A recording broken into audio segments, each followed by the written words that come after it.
Bueno, igual, un placer estar con el Hospital Clínico de la Universidad de Chile. Gracias a Villasmil y a todos los profesores. Estoy contento de hablar de intestino delgado. Primero por lo que significa para la vía digestiva, lo que ha cambiado hoy su interpretación y el contexto de lo que nos permite saber cada día más, no solamente de su parte anatómica, sino de su parte funcional. Creo que cada vez coge una mayor importancia lo que es desde su microbiota y su equilibrio inmunológico. Y hablar de lo que ha pasado y ha ocurrido con el intestino delgado a pesar de su complicado longitud, anatomía, paredes, disposición y agregados externos como por ejemplo adherencia, era un reto para el gastroenterólogo y el endoscopista poder llegar al diagnóstico, manejarlo, dominarlo y la intención terapéutica tenerla en la mano. Siempre el gol estándar fue intraoperatorio. Y de verdad que la evolución del siglo XX ha sido interesante. Yo no sé si recuerdan algunos de ustedes, profesores, la endoscopia por sonda de arrastre que nos permitía tomar biopsia cuando sospechamos enfermedades de la mucosa intestinal. Ya eso es de museo. Lo que tuvimos la oportunidad de desarrollar en el enteroscopio de avance por técnica de empuje, sabíamos que ahí teníamos una condición que era limitante, que era la profundidad, porque se formaban muchos círculos, muchos loops. Eso no permitía el avance en profundidad. Y por supuesto, en el mejor de los casos, un 30% de la misma. Y por supuesto, esto tenía un impacto a lo que era el rendimiento diagnóstico. Creo que recordar que los cirujanos tenían en la mano la realización en conjunto con los endoscopistas en este momento de la operación intraoperatoria. Por supuesto, eso tenía un comportamiento de morbilidad, pero era de alta sensibilidad y podíamos resolver muchísimo. Esto hoy por hoy, pensar en intestino delgado, nos convierte filosóficamente en tener una gran estructura. Y es verdad que voy a hablar solo de la enteroscopia, en el valor y el impacto para el diagnóstico y tratamiento. No podemos olvidar que desde el 2001 tenemos un cambio radical con el apequeñamiento de la cápsula, con la aparición y con la puesta en escena del doctor Yamamoto, quien trae lo que es la endoscopia asistida por balones. Pero además todos los agregados que han pasado para ir a ese anclaje, a ese telescopaje del intestino, para poder progresar y poder tener dominio de todo lo que se nos presentara en el intestino delgado. Por lo tanto, cuando yo parto de hablar de una de las herramientas, porque nuestra unidad es completa y se suma en lo multidisciplinario, en cuanto a imagen, en cuanto a la endoscopia y en cuanto a la parte quirúrgica, es una unidad de intestino delgado y la parte funcional ahora que se desarrolla. Por lo tanto, vamos a hablar de una herramienta de cómo llegar a el diagnóstico y tratamiento de estas enfermedades. No puedo dejar de que hoy el concepto es enteroscopia asistida por dispositivo. Y el avance biotécnico ha sido abrumador, por supuesto en las grandes empresas como conocemos, y lo que empezamos a hacer, enteroscopia asistida por balón, aprendimos con Fuji, manejamos Fuji, y las características han sido variantes en cuanto a la longitud, en cuanto al sobretubo, en cuanto si tengo uno o dos balones, en cuanto si el canal es más pequeño o no, y por supuesto ya el agregado de las mismas cromoendoscopía digital que teníamos con la endoscopía normales. Por supuesto el valor también era cómo avanzar después, porque ya ahí la discusión no está quién está mejor, si enteroscopio de doble balón o de no. Porque hoy el NAVIC, por ejemplo, que es la guiada por balones, nos permite también introducirnos con cualquier endoscopio. Y el espiral, que ya no solamente es manual, sino es mecánico. Es decir, que el avance ha sido importante. Y lo que hacemos vía biliar en anatomía modificada, también participamos en la adaptación de convertir más chico el enteroscopio para tener mejor dominio. Y no solamente eso, sino tener la estandarización del instrumental que utilizábamos en vías biliares normalmente, por ejemplo. Por lo tanto, el punto clave en todo era el grosor que nos sumaba con el sobretubo. Pero en general, las características y la intención de todo este advenimiento endoscópico en sus características era simplemente el manejo de mayor extensión, hacerla completa en su posibilidad y tener un canal que manejáramos instrumentos estándar. Ese era el reto, el challenger que teníamos para esta sumatoria de dispositivos que han ayudado a, por supuesto, el impacto diagnóstico y terapéutico. Una de las cosas interesantes es, en lo diagnóstico, tenía la probabilidad de entrar anterógrado, retrógrado, dominar las asas aferentes en anatomía modificada.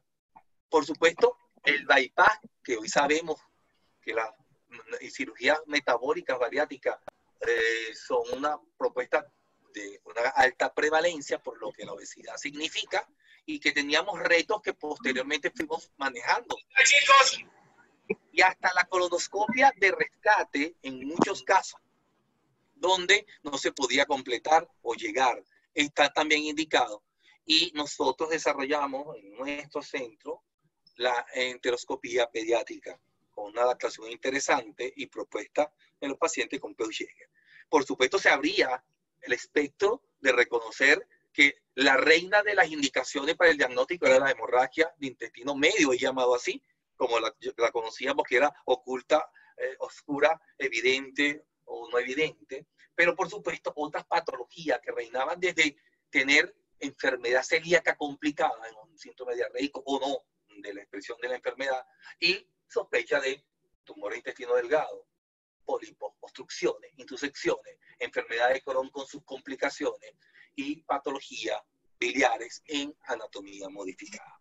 Ese impacto era interesante porque la propuesta, y ese es el cambio desde el 2001 para acá, ya en esta década, de que podíamos dominar lesiones sangrantes, llámese desde el de la foie o a las pequeñas angiectasias, polipectomía. Ya hoy realizamos resección y disección, dilatación de estenosis con su indicación formal, extracción de cuerpo extraño, colocación de tubo nasoyeyudal. La parte nutricional se ha hecho una posibilidad, que es donde menos experiencia tenemos nuestro grupo, porque manejamos de otra forma estas nutriciones.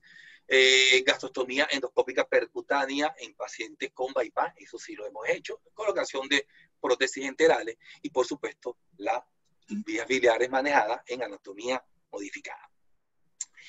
Si yo veo la generalidad de cómo preparo un paciente, entonces yo tengo que definir por dónde voy a introducir, por dónde voy a iniciar la enteroscopía. Por supuesto, anterógrado o retrógrado, esto lo va a dar siempre la indicación. Si hay un método previo que me ha indicado realizarlo, llámese de imagen o la cápsula, y eso me permite ir sobre seguro. Cuando pienso en la anterógrada, no debo tomar sólido 8 o 12 horas antes del estudio y no líquido 4 a 6 horas antes del estudio. Y la retrógrada exactamente igual que la colonoscopía. Creo que las premisas importantes son que la preparación intestinal es fundamental para detectar lesiones. Mucho más cuando tengo estudios de anemia, por ejemplo, o estudios de lesiones que están identificadas en otro método, que debo conseguirla, que debo precisarla. Además, por supuesto, los restos de comida o de heces fecales me va a impedir en la retrógrada una buena canulación de la válvula ileocecal y me va a impedir cumplir la técnica perfecta para avanzar lo adecuado, lo intencional que tenemos de ir a lo más profundo posible. Recuerden que muchas veces llamábamos esto enteroscopía profunda, ¿no? De inserción profunda. Esto, por supuesto, es una recomendación fuerte. Otro punto de las generalidades, ¿lo hacemos ambulatorio o hospitalizado? Bueno, cuando tenemos estudios diagnósticos paciente, siempre lo va a dar el contexto del paciente, la individualidad es importante, siempre va a tener una evaluación tipo anestesiólogo preanestésico, porque hace la sedación consciente o no, o con intubación si lo amerita el caso. Generalmente es ambulatorio si el paciente tiene comorbilidades y si el estudio no nos confiere complicaciones inmediatas o dificultad que pensemos que podamos tener que tener el paciente hospitalizado. Por supuesto, esto lo va a dar la mientras más terapéutico haga, mientras más invasivo haga, por supuesto, la hospitalización está más cercana, sin darle ahorita la importancia a lo que es la patología por el que viene el paciente. El paciente de muy malas condiciones, hemos recibido pacientes con hemorragia en helicóptero, y en media, etcétera, etcétera. Entonces eso te permite un manejo diferente. La elección, por supuesto, de esto va a depender de eso. Y creo que ahí, como calidad de endoscopia, esa evaluación pre-endoscópica va a permitirnos saber medir y minimizar los riesgos que hayan alrededor del manejo del paciente. ¿Sedar el paciente o no? Nosotros, por lo general, cuando un paciente es un procedimiento que no es corto, nosotros tenemos un protocolo de 1 hora por una vía. Hoy tratamos de que no sean por las 2 vías al mismo momento. Debe ser manejado por anestesiólogo, anestesista. Por lo general es sedación profunda, y si ameritamos anestesia general, lo hacemos en pabellón o en unidades quirúrgicas que tenemos, con intubado del paciente, si así la complejidad del procedimiento lo amerita, o los factores clínicos lo ameritan. Y depende también los protocolos de cada institución. Hemos estado haciendo enteroscopia en varios sitios donde todos lo manejan intubado. Muchos pacientes tienen muchas enfermedades asociadas, por lo tanto, todo va a ser de acuerdo a la evaluación pre-endoscópica. Vía de inserción, como ya habíamos dicho, por supuesto, es interesante y tener los estudios previos. Y esa elección anterógrada o retrógrada, lo dije antes, te lo da muchas veces la clínica. Por ejemplo, si la localización de la lesión es desconocida e incierta, iniciamos anterógrada en caso de hemorragia de investigación. Si es una masiva, empezamos anterógrada. No se recomienda al mismo tiempo realizar. Cuando empezamos a hacer esto, probamos todos los protocolos. El doctor Yamamoto, Miyamoto, muchísimas pruebas hicimos con cómo hacer el protocolo de base de la institución. Hoy sabemos que la dirección está dada, si no hay un diagnóstico, anterógrada, y si está algo dirigido, por eso hablo de un equipo multidisciplinario, siempre tenemos una orientación, por ejemplo, en hemorragia con la cápsula.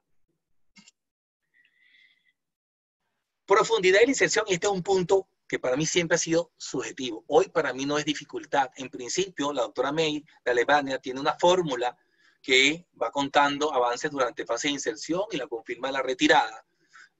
Tuve la oportunidad de conocerla y trabajar con ella, pero siempre es subjetivo. Es una suboperador dependiente y habilidad dependiente. Nosotros pensamos que el marcaje y encontrarnos de retrógrado en un segundo momento nos da la posibilidad de decir, la he hecho completa. Llámese el enteroscopio que utilices, por una parte. Por otra parte, si estás dirigido por otro método, es encontrar la lesión. Hemos hecho muchísimos estudios comparando una cosa con la otra, y la sensibilidad y especificidad realmente nos mantiene que esa es una fórmula real para cuantificar que hemos evaluado todo el intestino. Encontrar un marcaje anterógrado, retrógrado, o al revés, retrógrado, anterógrado, si así fue el inicio del procedimiento. Hoy con la enteroscopia espiral, que es un avance increíble, y tuve la oportunidad de estar con el doctor Ackerman en muchos training y en el desarrollo de lo que era la parte mecánica del espiral, la profundidad de inserción se estima durante la salida. Pero hoy sabemos que este enteroscopio, una de sus ventajas es que avanza rápido y profundo. Igual se marca. Hoy el mecánico, una de sus ventajas es que llega hasta el colon, y reconocer el colon es increíble. Quiero decirle que las primeras veces que con el doble balón llegamos de un solo envión al ciego era una fiesta. Pero luego nos dimos cuenta que ahí no estaba el reto, ahí no estaba más que el ego, y no estaba el impacto favorable al paciente. Por supuesto, para identificar las lesiones era importante el marcaje. Eso es muy importante. Mejorar la visualización con la fluoroscopia. Es una pregunta que lo que empezamos a hacer este procedimiento, nos dimos cuenta que al principio del training fue importante, fue un aliado para nosotros. Ya hoy no es esencial, no se usa, sino en situaciones muy claras. Como curva de aprendizaje, tampoco lo hacemos nosotros en el entrenamiento. Pacientes con anatomía modificada, eso sí vale la pena. Paciente con estenosis que vayas a dilatar, también es importante. y el tratamiento con vías biliares en anatomía modificada. Por lo tanto, la laparoscopia queda destinada a circunstancias muy específicas. De que aquí nada es seguro, pero bueno. Si vemos, hay una voz alta por allí. Si Apaguen los vemos, micrófonos. Jessica Meli. ok, gracias. Si vemos que cómo maximizamos o cómo el avance nos permite nosotros tener algunas cosas importantes. Si yo voy a trabajar de forma anterograda, el estómago debe estar descomprimido. Yo no debo echar mucho aire, insuflar. Debo irme por la curvatura menor pegado. Debo visualizar y tratar durante el avance, observar lo que estoy haciendo, más en la primera fase, utilizar CO2 en lo preferible y no manipular muy cercano a la papila. Entonces, hay una de las series de cosas que más adelante lo voy a decir para detenerme en cuanto a la técnica de avance, que es interesante tener como tips. Creo que estómago limpio y no mucho aire. Cuando voy de retrógrada, de forma retrógrada, la posición preferente y supina, la válvula iliocecal nos queda siempre de 3 y 9 en sentido horario y 9 y 6 en el mejor sentido para colocarnos y para introducirnos. Es decir, que ahí pareciese que es igual, o pensábamos que era igual cuando hacíamos colonoscopia, tiene su tips, tiene su punto de anclaje, mientras más lejos a la válvula, el balón que me va a sostener, llámese single o doble balón, yo voy a manejar luego esa extensión de lo que me queda del instrumento para hacer el enganche. Y hay una técnica en tips también, que es muy cercano a la válvula, para hacerlo casi en conjunto. Eso lo da la práctica, la habilidad, pero eso tiene su teoría de dar. Pero esa es la posición fundamental que queremos. Por supuesto, hay opciones, catéter guía balón, el Navi lo han visto ustedes, que es una oportunidad de hacerlo con cualquier endoscopio. Hay guías rígidas que nos permiten también introducirnos y ver cómo nos permite entrar, y a veces lo usan con radiología, yo no lo uso. Creo que cuando estamos frente a hacer enteroscopia, lo más importante es paciencia y no perderla. Creo que en el avance que le había comentado de manejar un canal de trabajo que pudiésemos tener la posibilidad de utilizar nuestros materiales de las otras endoscopías, era el reto también de ir adelantando lo que eran estos dispositivos. Creo que hay un arsenal que debemos contar siempre. Si voy a hacer resección, lo mismo que utilizo para una resección normal, como hago un lifting bueno, las agujas, el calibre que debe tener, el asa polipectomía con su característica adecuada, la misma que utilizo para hacer polipectomía. Pero hay 2 puntos que quiero hablar, o 3. 1, conocer mi máquina electroquirúrgica o mi fuente electroquirúrgica. Los settings, por ejemplo, utilizamos el Herber, y no hago propaganda, no tengo interés con ello. Tiene varios settings que permite utilizar una especial para intestino delgado, en muchas cosas. Y manejar la coagulación a mi conveniencia con el EndoCap, porque el comply de la pared va a ser manejado por el dispositivo, por el software de la fuente. Eso es sumamente importante para nosotros, para lo que hacemos. El otro punto, el CO2, más adelante lo toco. Y el otro punto, el capuchón. Son 3 cosas fundamentales para ser más terapéutica y a veces hasta para avanzar más con el capuchón. El CO2 ha sido hoy interesantísimo e importante. Nosotros tuvimos la oportunidad de presentar un trabajo donde medimos la eficiencia de la insuflación del dióxido de carbono con nuestra máquina, que ya la presenté anteriormente, la de Olimpo. Pero ahí quisimos demostrar varias cosas. Primero, nos permitía mayor profundidad, no dolor al paciente posterior, y que era un arma interesante en la parte de terapéutica. No quedaba distendido el paciente, te permitía tener la calidad para el manejo terapéutico y no te agregaba movilidad posterior. Eso fue significativo en otra cosa, que independientemente del enteroscopio, permitía viajar en profundidad, en longitud del intestino. Entonces, era un método, hoy lo utilizamos de rutina, y eso es importante. El CAP mejora la detención de lesiones, procedimientos terapéuticos y la tasa de intubación iliocecal. Es una verdad y es una realidad. Y nos permite, por supuesto, evaluar la mucosa durante la salida. Muchas lesiones vasculares que veíamos, o que no vio la cápsula, lo veíamos con el aplanamiento de los pliegues, mejoraba la visualización. Y esto no era más que traspolar lo que hacíamos con las otras herramientas endoscópicas que tenemos nosotros.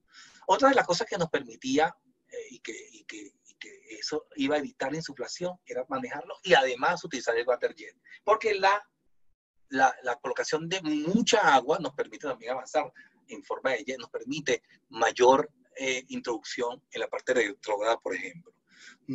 Allá estudios preliminares que así lo demostraron, no siguieron, porque realmente después esto está sumado a la habilidad y al entrenamiento de cada quien. Creo que estos tips son importantes para optimizar la evaluación. No quiero dejar de recordar que hay eventos adversos, en general con cualquier, y esto aumenta con la terapéutica. Tenemos perforación o sangrado asociados propios a lo que tú estés realizando. Y la pancreatitis es un punto que siempre fue de discusión. Y por supuesto, uno decía que cuál era por qué el mecanismo. Era traumático, era isquémico al momento de la tracción, de fijar allí. Era la duración del estudio, era la profundidad de infección. Observamos que aparentemente la tracción cercana, y por eso hoy avanzamos en un primer envión sin estar presionando o estar manipulando ahí en la papila cuando estamos avanzando. Y lo que veíamos era, como el doctor Serpa de México hizo un estudio en Canadá muy interesante que fue publicado en Gastroestética Endoscopia, que lo que veíamos era más hiperamilasemia sin impacto importante clínico. Por lo tanto, creo que uno teniendo la capacidad de manejarlo con cuidado en la retracción en fase inicial, puede evitar una pancreatitis. En nuestro trabajo, en nuestro grupo, que estamos trabajando desde el 2004, no tenemos pancreatitis. Tenemos hiperamilasemia sin impacto. Yo no puedo dejar de tocar a Inori Yamamoto, quien, por cierto, anecdóticamente lleva este instrumental a Olimpo, y Olimpo cierra las puertas. Y entonces Fuji quien desarrolló, en ese momento yo trabajaba mucho con Fuji, y se introduce al mercado en 2004, ya en 2001 estaban trabajando sobre eso, igual que la cápsula endoscópica, y en ese momento lo introducimos en Venezuela y me tocó ser speaker de estas empresas, igual que Olimpo, por toda Latinoamérica, y aprender de los maestros. Y este señor Yamamoto dio, por supuesto, el camino a creer en que estos dispositivos cambiaron la historia del intestino delgado. Rápidamente empezó con un canal muy chiquitito que utilizamos pediátrico, pero ya hoy tiene 3.2, como casi todo estandarizado, y el pequeño tiene 2.8, y hay una unidad de insuflado y de desinflado del balón y del otro. Estos son dos balones, tiene un enteroscopio con un balón infrarrojo en la punta y el sobretubo igualmente. Y por supuesto, este procesador monitoriza la cantidad de aire, la presión que esté dando y el tiempo adecuado, y te alarma para que tú estés pendiente de cuando insuflar o desinflar. Para hacer esta, si vemos que la técnica no era más que el avance, como dije anteriormente, uno introduce el endoscopio, lo insufla la primera vez, sin retraer en esa sede duodenal, vuelve a desinflar, introduce el enteroscopio, luego desinfla el del entero y luego el sobretubo. Y ahí en ese momento, cuando están los dos, es que tú vas a telescopar y a retraer, y así sucesivamente, con un solo objetivo: hacer una sola vía sin loop para progresar, telescopando, enrollando en acordeón el intestino y lograr obtener la distancia. Y esas son las fases. Cuando la doctora medía, era cada insuflado con cada retracción, era una fase que después se sumaba en una forma. En la parte retrógrada, más o menos lo mismo. Por supuesto, el conquistar el colon debe estar muy limpio, siempre se lo digo, y esto tiene algunas consideraciones cuando es muy redundante. Realmente uno aplana los ángulos de importancia de la colonoscopia para luego ir avanzando. Y esa es una primera fase que yo en aquel entonces, cuando discutíamos en la descripción, era la fase colónica de la enteroscopia. Después quedó como que esto se inicia la enteroscopia cuando vence la válvula ileocecal. Pero ese es el truco de esa inserción, está en saber retraer. Y fíjense lo que yo le decía, cuando uno queda en el ángulo hepático, uno engancha y trata de hacer como un signo de interrogación para que desde allí yo pueda tener, y esa es la técnica que yo más utilizo, porque hay otra que se acerca mucho más, y cuando es muy redundante, para luego yo conquistar, poder entrar a la válvula ileocecal. Más o menos, esto es lo que vemos con la parte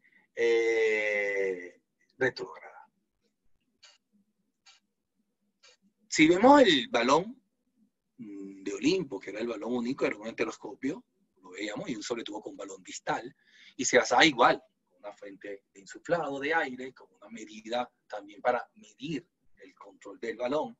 Y aquí era un poco diferente, por supuesto. Veíamos que se introducía el enteroscopio en forma convencional hasta el duodeno, se avanzaba el sobretubo con balón desinflado hasta la marca de 150 centímetros del endoscopio, y vean siempre yendo más lejos de la C duodenal para hacer retracción, inflado del balón para fijar la posición, y ahí es un punto importante, se fija siempre para insertar lo más lejos posible el enteroscopio, y de esa forma angular la punta del endoscopio, anclaje, desinflar el balón y avanzar el sobretubo para inflar y luego retraiga. Uno cuando lo dice, uno piensa que, wow, es difícil, teníamos el miedo de la punta, no tuvimos perforaciones, gracias a Dios, con ninguna de las dos técnicas. Manejamos las dos técnicas. Para unas cosas nos permite rapidez, para otras cosas, cuando está dirigido, más fácil uno que el otro. Pero ya esa es cuestión de protocolo. Así que el objetivo era exactamente el mismo: avanzar lo más profundo posible y lograr conquistar el terreno para poder aplicar diagnóstico y, lo más importante, terapéutica. El enteroscopio espiral, que al principio fue desarrollado de forma manual, que era en forma de hélice, entonces activaba, esto es bastante grueso y a uno le impresionaba, como una daga, pero esto se insertaba al enteroscopio, a cualquier endoscopio, y en la rotación es sentido horario y la retirada sentido antihorario. Se requieren los sobretubos diferentes de vía anterógrada y retrógrada para esto, pero siempre, y dígame que lo vi muchísimas veces, ir de un solo envión, llegar casi a la válvula ileocecal. De algunas pequeñas complicaciones y laceraciones, pero era de una forma fácil de hacer. Esto vino un adelanto, que era el Power Espiral, que es monitorizado, es reusable, sobre todo corto, en espiral que se coloca en la parte distal del tubo, tiene movimientos antihorarios y horarios, controlado con una fuente especial, y el tiempo realmente es rápido, y la profundidad, de verdad, de boca ciego, es interesante tomarlo en cuenta. Terapéutica se puede realizar y con un canal bastante amplio, muy grueso en lo que significa toda la suma con la espiral. Ventajas, porque hoy, y crean ustedes que la discusión ya dejó de ser quién más profundo es o quién no. Los protocolos valen, y sigo diciendo siempre que hablo de enteroscopía que es una unidad de intestino delgado. Hoy no pienso aislado, a pesar que es una endoscopia de alto nivel de aprendizaje en la curva de entrenamiento. La ventaja del doble balón es una alta tasa de enteroscopía completa. Hoy nos preguntamos, ¿vale la enteroscopia completa si no está dirigida, o cuándo vale? La desventaja, tiempo de preparación es mucho mayor, por supuesto, sin las complicaciones que vemos que no hay tanta diferencia. La técnica es mucho más fácil del single balón, pero para pensar en completa se hace más con el doble balón. Sus profundidades están dirigidas y pueden ser muy similares, pero en los estudios comparativos vemos que hay algunas ventajas, y casi todo se ha hecho con doble balón. La endoscopia guiada por balones no necesitas endoscopios en NAVIT, entre otros, son dos modelos que hay disponibles, pero los estudios siguen estando a espera de que nos den resultados, pero realmente también. Hoy fíjense ustedes, el balón llegó para quedarse en muchas cosas. El DAVI ha servido para retraer o para anclarse, para realizar disecciones en ángulos difíciles. Entonces, hoy el balón nos sirve hasta para sostenerme en terapéuticas en algunas situaciones que no solamente en intestino delgado. Y este endoscopio guiada por balón, que así se llama, llega para quedarse también en el arsenal de trabajo. El espiral, por supuesto, rápido, es seguro, es controlado. Pareciese ser que el impacto final va a ser mucho mayor, pero sigue siendo limitado sus resultados, y se esperan resultados. Voy a la parte terapéutica, porque no existe nada de hablar de enteroscopía con estas generalidades si yo no asomo la posibilidad de hacer terapéutica. Y ese es el cambio real, ese es el impacto finalmente. Recordamos que la reina indicación es la hemorragia digestiva media y su causa principal son las malformaciones vasculares. Me voy a ir deteniendo un poquito por la experiencia que hemos tenido en estos últimos 10 años y con lo que hemos compartido con el mundo, y la literatura está clara. Yo no puedo dejar de sumar que mi aliado es la cápsula endoscópica cuando me permite hacerlo, pero sé que un 26% de cápsula tiene algunas cosas que me hacen ver o pasar o no tener allí la lesión. Pero indudablemente que la cápsula me permite hasta orientar dónde está el sangrado. Un sangrado activo está arriba, si no vea la lesión, yo entro al anterógrado. Y eso, por supuesto, en aquel metraje de intestino me permite tener un protocolo de acción. Y como dije anteriormente, si es masivo, entro anterógrado. Hoy, y al final se los voy a decir, hay mucha enteroscopia asistida por la paroscopia y ese es otro cambio interesante. Cuando nosotros en cápsula veíamos una lesión que era un GIS, lo veíamos también en enteroscopia y eso nos permitía tener un acercamiento, no solamente al diagnóstico, sino a la parte terapéutica que no se hacía con el enteroscopio, pero yo podía marcar, podía tatuar la lesión y era resecada por la paroscopia. Mucho de nuestro trabajo ha sido en el mismo momento. Vemos la cápsula, entramos, está el cirujano, le marcamos, lo retira. Y esa es una ventaja para el paciente. Por supuesto, estas malformaciones que tenemos las podemos tratar con todo nuestro arsenal. Coagulación, argón plasma. También quiero decirle que el argón tiene setting especial en mi intestino delgado. No necesariamente tengo que inyectar para elevarlo, pero es una premisa que se sigue indicando en las guías. Sonda bipolar. Las ondas de HIT-PRO, también con cuidado, siempre elevando la mucosa para evitar complicaciones, y el manejo sencillo y fácil de hemoclip y ligadura. Muchas de nuestras lesiones son terapias combinadas, y hay muchas guías. La europea, por ejemplo, recomienda realizar la terapéutica de salida, disminuye el riesgo de perforación. Yo soy de lo que creo que si encuentro un de la fase de entrada, no lo voy a dejar para la salida. Lo voy a realizar. Entonces, individualizo. Cuando son muchas inyectasias, vengo de retirada y todo lo que vea lo yugulo. Las lesiones vasculares van de 5 a 7 milímetros, deben inyectarse si usted no tiene el setting adecuado de su planta electroquirúrgica. Y las lesiones de la FA, definitivamente combinadas, y cuando la vea, no la deje de actuar. No deje de actuar. El impacto real es la combinación. Hay estudios prospectivos multicéntricos que demostró que la tasa de resangrado es 1/3 de los pacientes al año de tratamiento.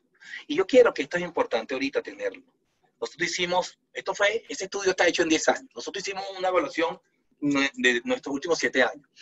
La recurrencia estaba sobre 20% y está asociada a lesiones vasculares que se acompañan con insuficiencia renal crónica, cirrosis o están anticoagulantes o cardiopatía. Por lo tanto, nosotros pensamos que teníamos la panacea. Entonces, la integralidad del paciente, el seguimiento del paciente lo da su contexto clínico. Y su seguimiento es diferente cuando estás en estas enfermedades asociadas, porque la recurrencia es importante. Y esas son de las cosas que uno ha aprendido en estos últimos 10 años. Resangrado es repetir enteroscopia. Resangrado es considerar, por supuesto, análogo a otro fármaco del arsenal médico, pero lo importante es siempre hacer el protocolo, primero arriba, primero abajo, podoscopia, y luego ir intestino delgado, cápsula y enteroscopia. Creo que y por supuesto, tratamiento hormonal para pacientes que tengan enfermedades de inyectasias múltiples y múltiples sangramientos. Entonces, la individualidad de tratamiento es importante para estos pacientes que estén con estas enfermedades asociadas. Y aquí vemos rápidamente unos ejemplos. Pueden vérsela, hay una clasificación, no la quise poner porque es un tema largo hablar de hemorragia, pero que tiene Yamamoto 1A, 1B, son pinticas de alfiler. Y cualquiera que veamos, si sea la más chiquita, reconocerla es importante. Utilizar los métodos en combinación. Y vean la del lado derecho, que es un de la FUA de entrada. Se hizo lavado, que nosotros utilizamos mucho lavado con adrenalina para quitar el sangramiento activo cuando entramos, cuando es masivo, entramos anterógrado. Y hemos encontrado muchos pacientes con DLA-FA. Inyectamos y luego aplicamos la combinación.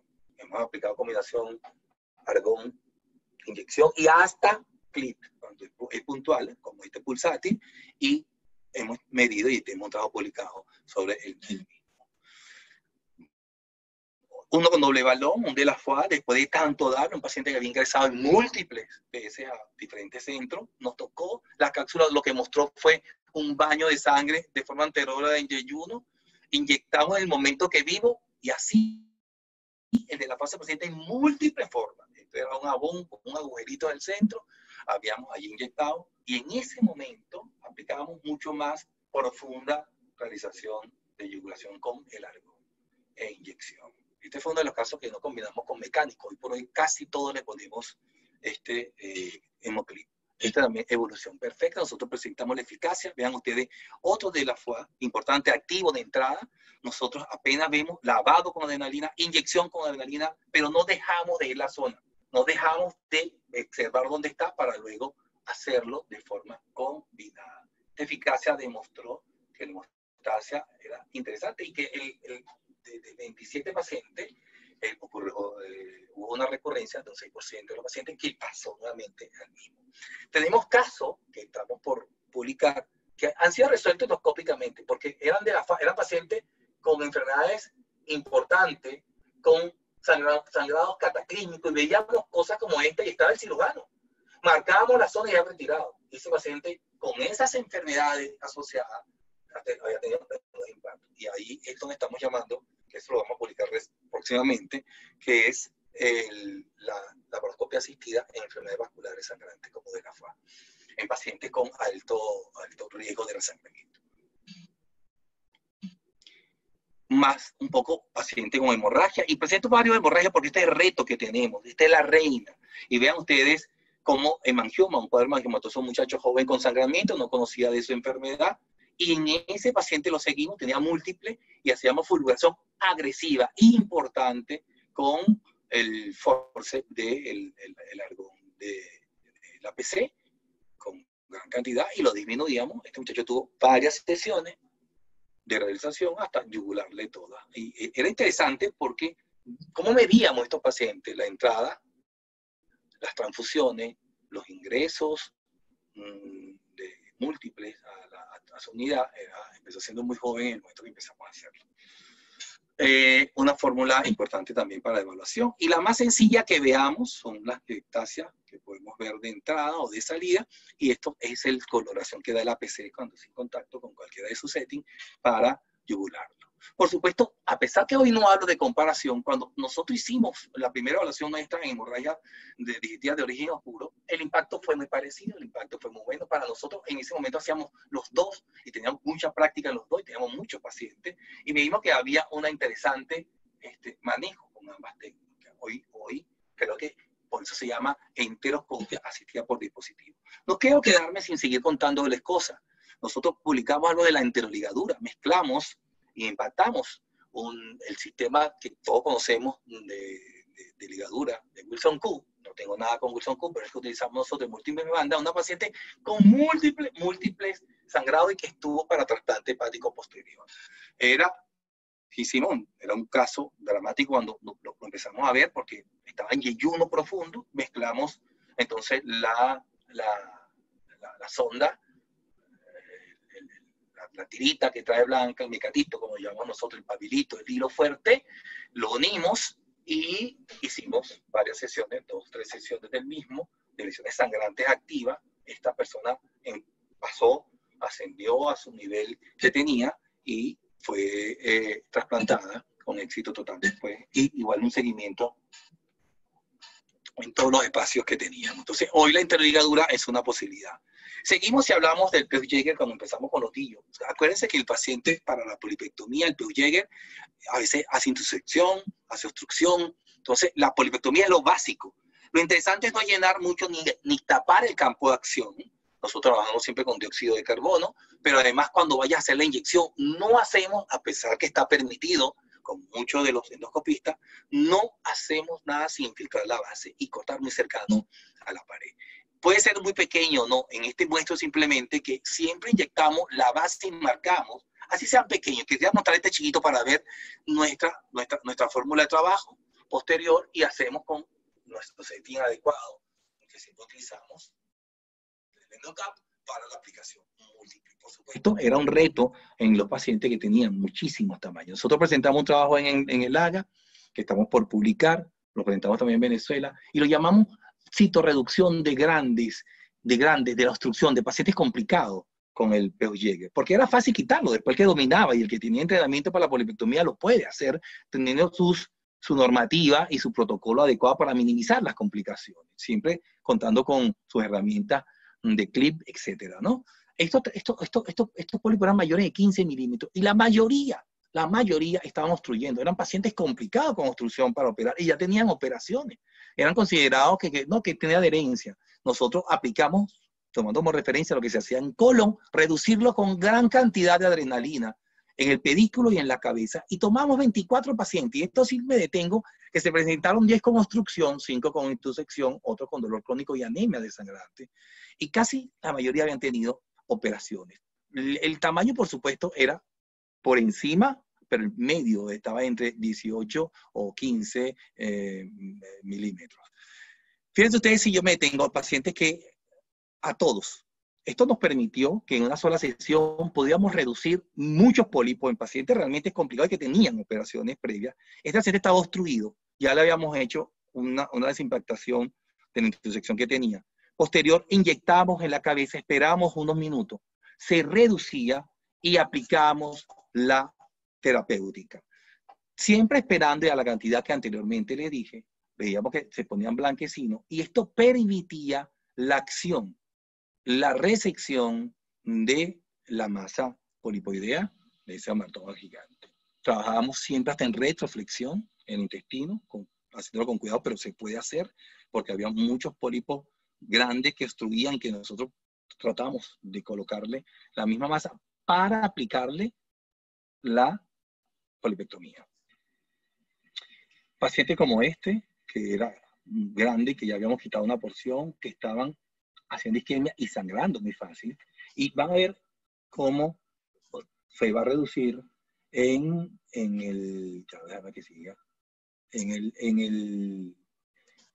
la inyección colocada con la adrenalina. Vean ustedes que al lado hay un pedículo, y sí quisiera que uno de ellos lo vieran cómo reduce. Lo interesante es que se ponga blanco, y luego es cómo esa parte que estaba totalmente obstruida, uno en varias sesiones de este paciente, lo que hubiera sido en otro momento, no hacerlo en varias sesiones, nosotros colocarlo para hacer la aplicación de la resección de ustedes, como que limpia la zona. Muchos pacientes obstruidos siempre se le pone, si necesita ponerle clic, se libera el intestino, y cuantificar múltiple cantidad. No son, sabemos la histología de lo mismo, que son sangrosos, amartoma, pero eran resecados en múltiples, y reducimos la cantidad de veces que el paciente está aplicando esto. Vean ustedes, más de lo mismo, porque es una de las cosas de las indicaciones que estamos, si se quiere, hasta promoviendo, porque los pacientes son muy referidos, gracias a Dios, mucha gente sabe que lo estamos todavía realizando, y reducirlo para luego verlo blanquecino, vamos a ver la disminución de tamaño para realizarlo. Esto sigue siendo importante acá, que es mostrarle que no solamente nos manejamos con los accesorios que ya mencioné, hasta lo hacemos combinados, porque son muy vasculares, y si estás muy lejos, evitas complicación, y ese es un tip de seguridad que hacemos nosotros. Colocamos el clip a pesar de reducir el tamaño para manejar con más facilidad, para minimizar las complicaciones y no tener que entrar en un resangrado. Cosa que nos redujo en nuestros pacientes el manejo posterior de lo mismo. Siempre recalco que nuestro trabajo con el CO2 nos permite no tener dolores posteriores, y que eso permite un manejo diferente. Lo utilizamos hasta el endoloop muchas veces en estos pacientes. Más de lo mismo voy a pasar, porque te había montado varias. Y aquí otro punto interesante, que son las resecciones y las disecciones. Uno pareciese ser que no existe o no hay. Nosotros hemos tenido lesiones planas, lateral, de crecimiento lateral, en pacientes que fueron anémicos, en pacientes que tuvieron con creación de pérdida de peso no explicada y con sangre oculta. Y encontramos lesiones como este tipo.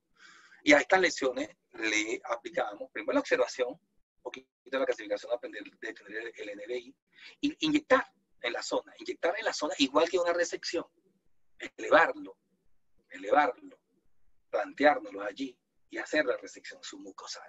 Es una posibilidad real de estos pacientes. En este caso, también esto lo presentamos en el área en su momento, hace unos años, varios pacientes que nos tocó hacerle esta resección, y al final obtenemos el resultado, esto que tenemos acá.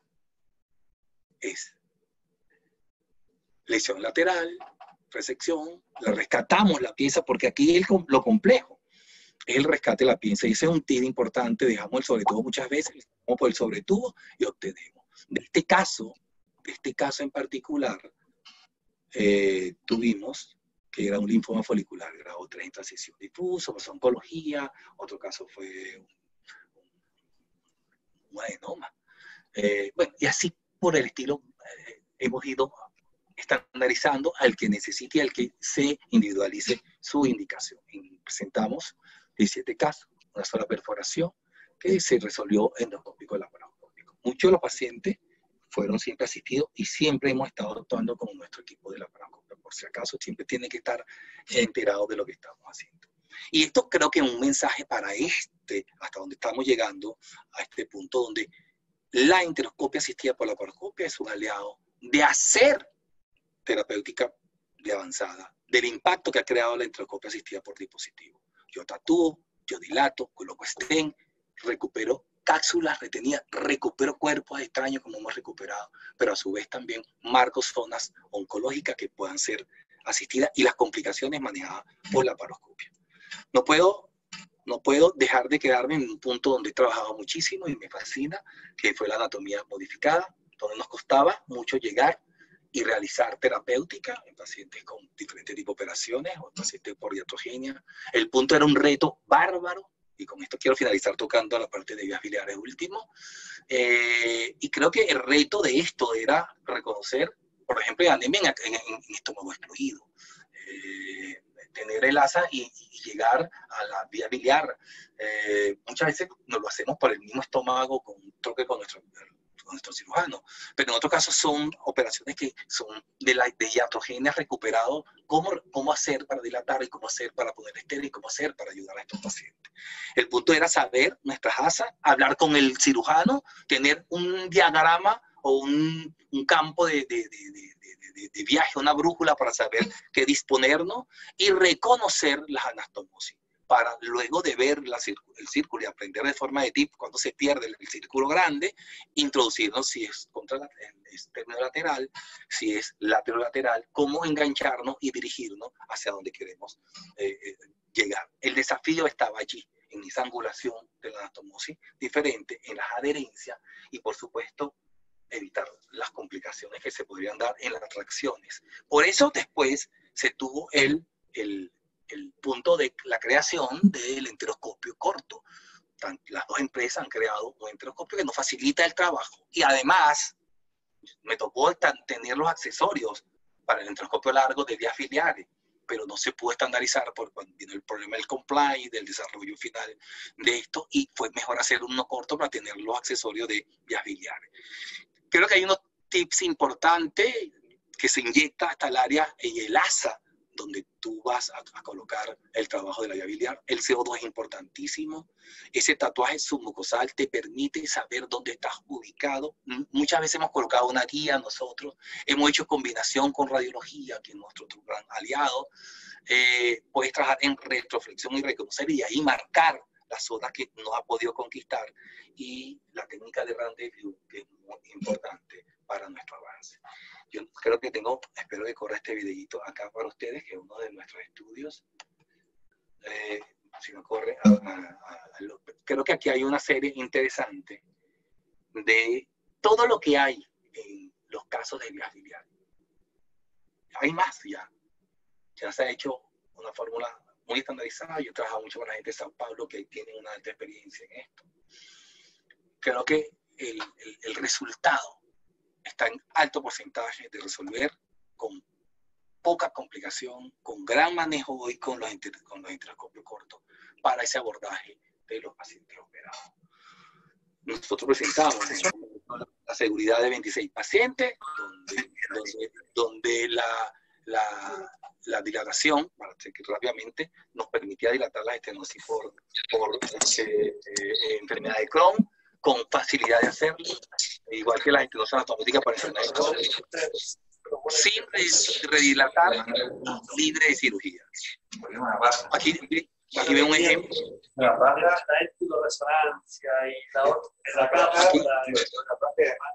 Aquí ven un ejemplo. Hola. Aquí ven un ejemplo de una estenosis filiforme, de una enfermedad de Crohn, donde se dilata con toda la técnica, tratando que sea lineal, que no esté retraído, con el protocolo de dilatación exacto, progresivo, y logramos ayudar a estos pacientes. Presentamos un trabajo de seguridad y eficacia de la dilatación en enfermedad de Crohn, con buenos resultados, con poca recurrencia y pocas complicaciones. Muchos de estos pacientes luego se asoció su parte médica. Hoy por hoy, estos pacientes nos facilita la enterotac. Cuando yo hablo de que ese paciente con la enterotac va mejor dirigido y tiene ya factores que yo sé si va a responder o no a la dilatación, ha sumado a una integralidad de pensamiento.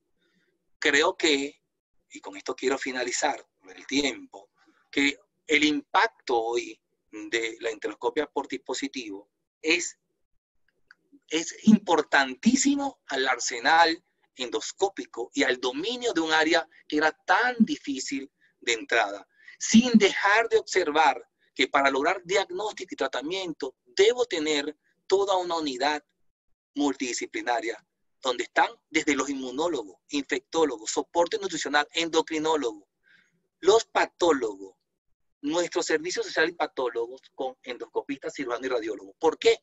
Porque ahí se asienta desde alteraciones metabólicas a alteraciones orgánicas importantes que entre todos podemos resolver. Miguel, gracias por la invitación, por escucharme y compartir de una forma, si se quiere, rápida y en sinopsis. Estoy a la orden en Venezuela. Ahorita es un poco difícil por no poder viajar, pero compartir por esta vía, que es una herramienta que llegó para quedarse, como es la vía digital online de la telemedicina. Esta es la línea Zoom que nos permite eso. Gracias a todos y estoy aquí para preguntas.